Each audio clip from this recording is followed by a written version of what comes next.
Hi there, I'm Tim Allen and I'm working with Wise Moves, and your local library has contacted us asking how you can make some festive animation with materials around the home.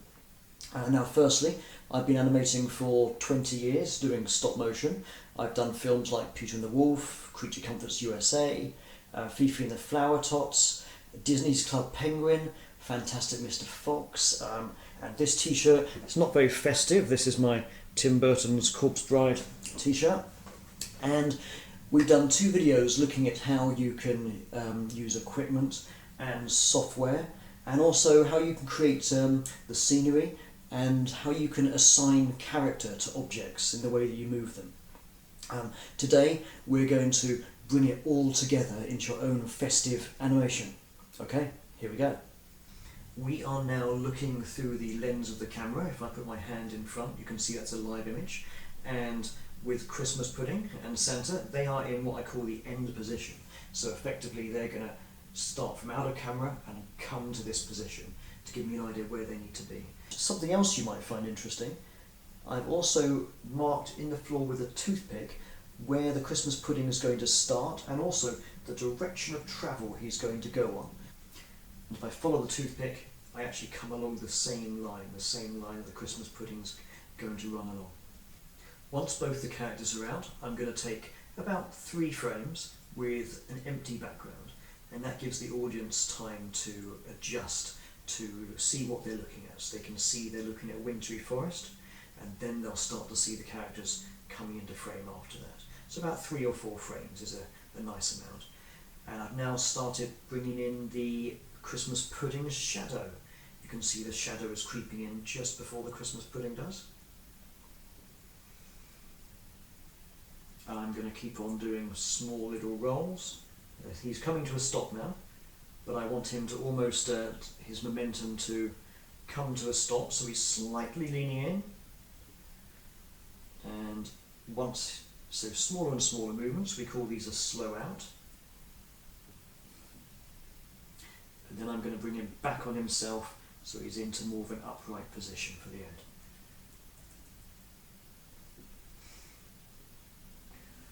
That's quite a big movement, but it'll be nice and dynamic. And one more slow out again. You'll see me using the word slow out a lot. When characters come to the end of their movement, we tend to have much smaller positions to allow them to slow down.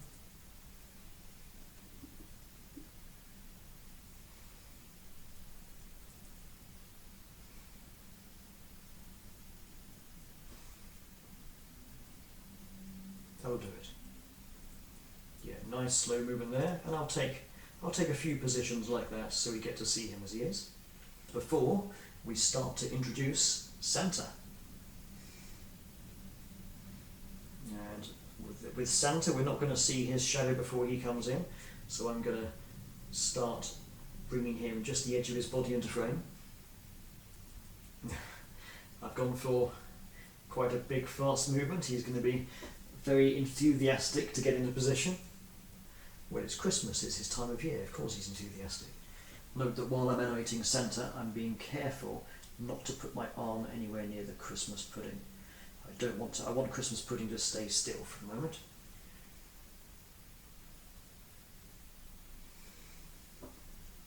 And Santa's tilted to the left, he's now going to tilt to the right,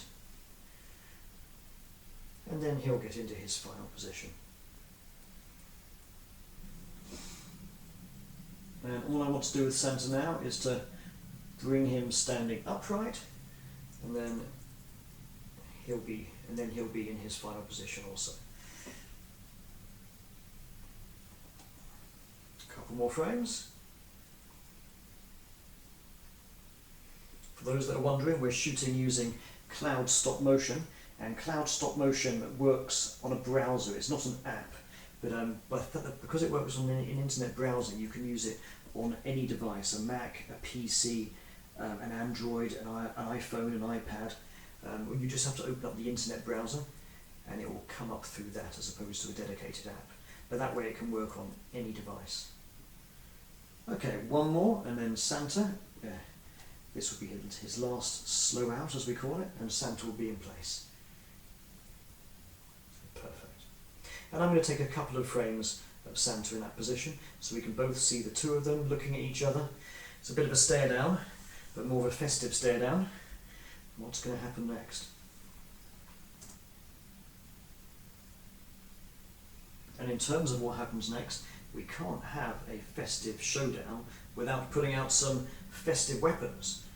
And in this case, I'm going to let Christmas Pudding do the honours. He's going to slyly reach out of frame.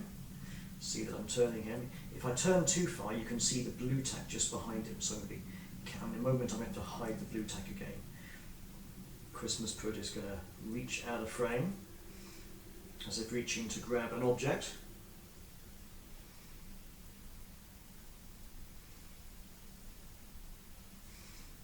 So you can do quite an extreme lean.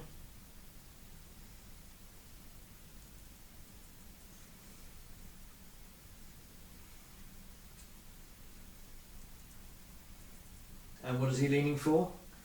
All is about to become clear, I think.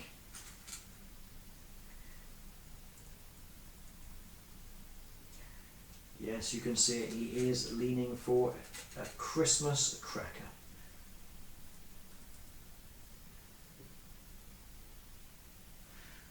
I'll make it very clear that this is to be a gift of friendship.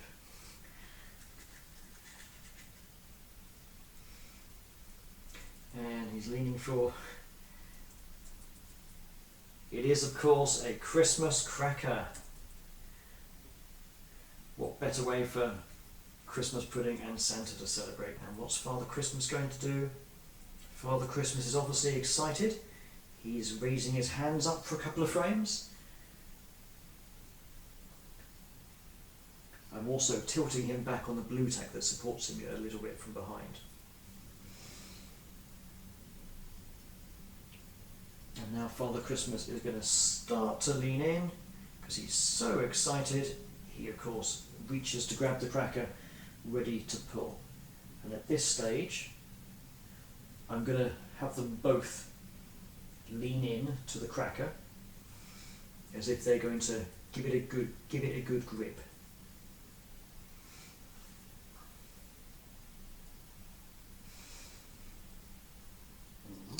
Yeah. Now, Father Christmas has got very thin metal arms. I'm not entirely sure that I can make him completely hold the cracker. I'm going to lean him down, bend his arms, and hope that feels like he's doing so.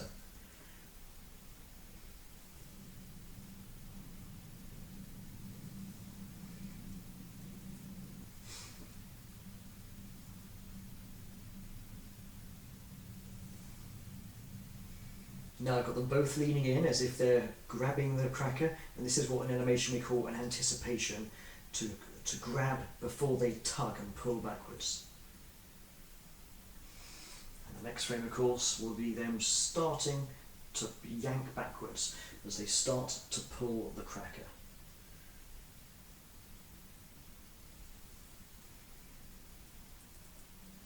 And you can see here I've got them moving before the cracker moves. It's what we call in animation action-reaction.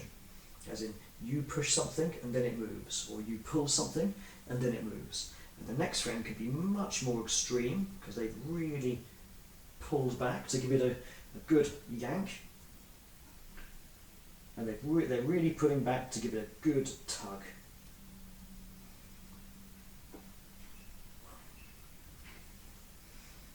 Now we can see they're moving, but not the cracker. That's okay, I've got a solution for that. I'm actually going to take the cracker now and give it a good pull myself. Let's see if I can stretch it out. I want to make it thinner.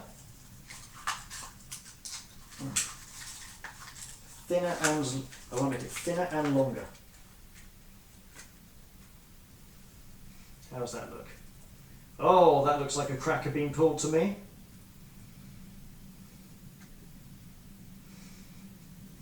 And I'll do one or two more positions in this tugging position, as if they're straining for a moment before the inevitable pop.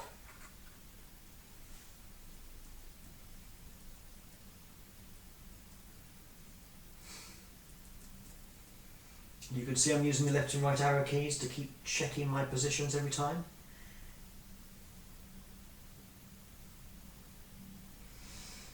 And they can move forward and back just a little bit to give the sense of strain. I'll keep moving this just a little bit. It's all these little subtle moves that will feel like they're under strain.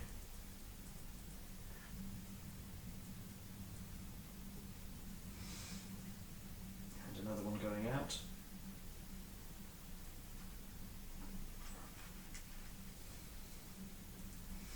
So I'm moving them in and out a little bit, and the vibration effect will feel a bit like they're under huge strain before everything pops. There we go. I'm going to play that through.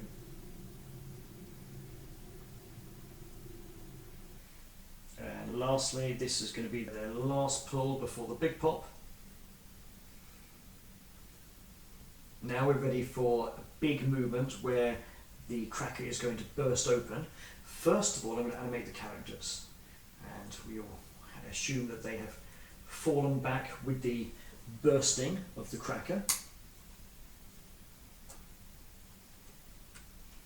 This will be the biggest movement we do of the whole animation, I imagine, where all of their straining gets released in one big movement.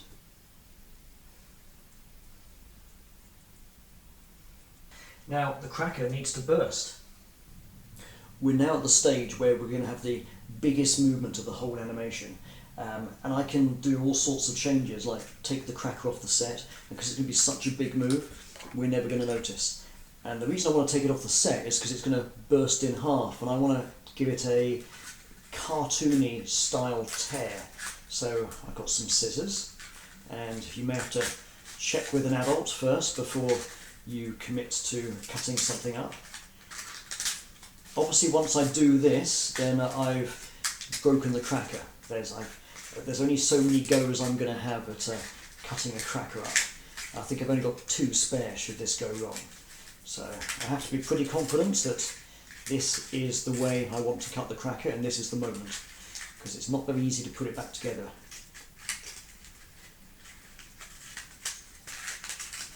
Oh goodness, and wouldn't you know it, there is a hat and a joke.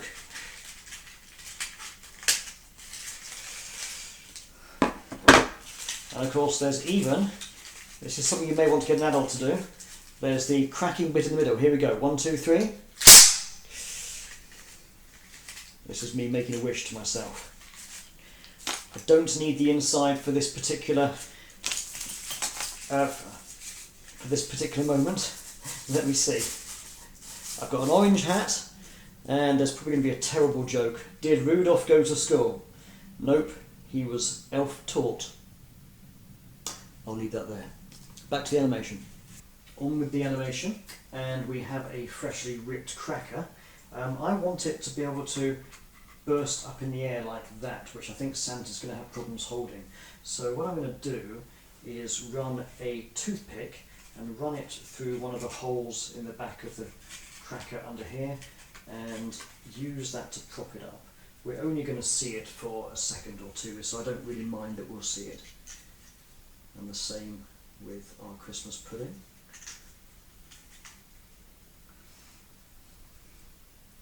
And you may...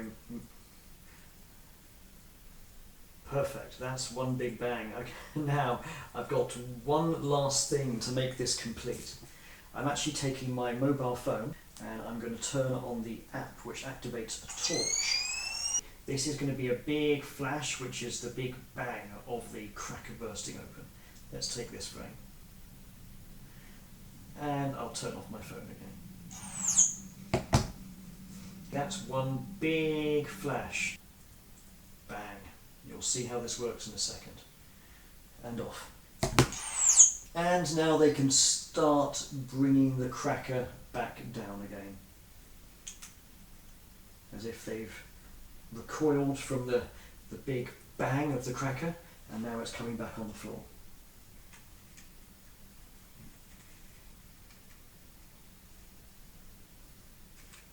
I want the cracker a little bit lower. they're starting to come down.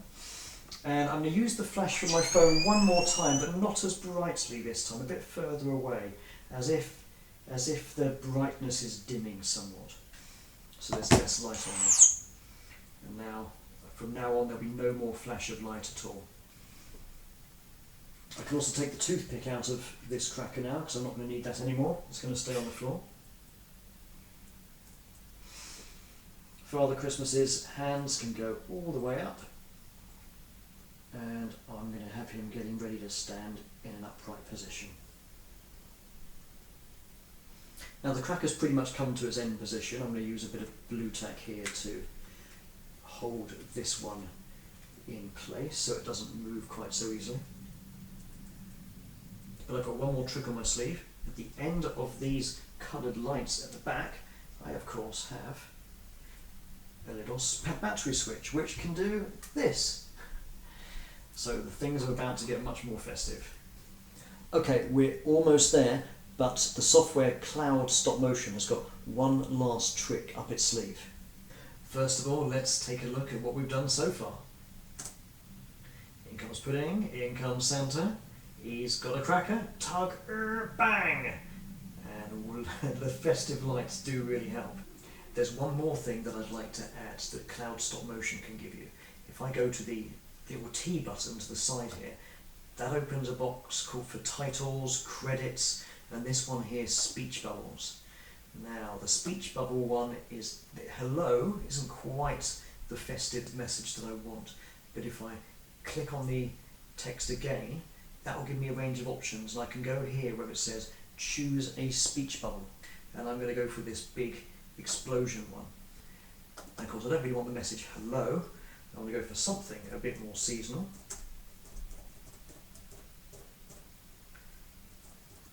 Season's greetings. What you'll see is this appears in a yellow bar at the bottom. I can change the size of the timeline down here and drag this along and zoom back in.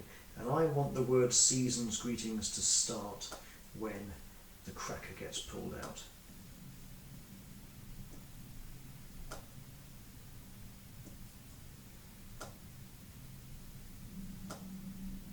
That should do it, and I can also extend the word season's greetings to last towards the end of the timeline.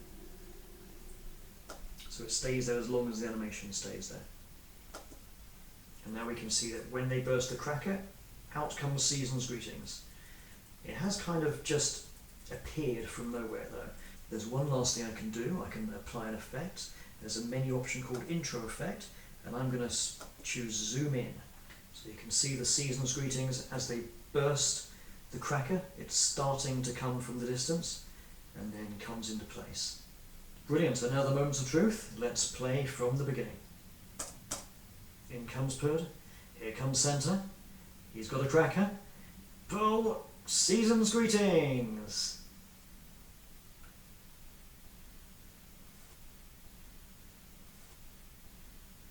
Well, that concludes how to make your festive animation. From me, Tim Allen, and from Wise Moves, I hope you have a fantastic holiday.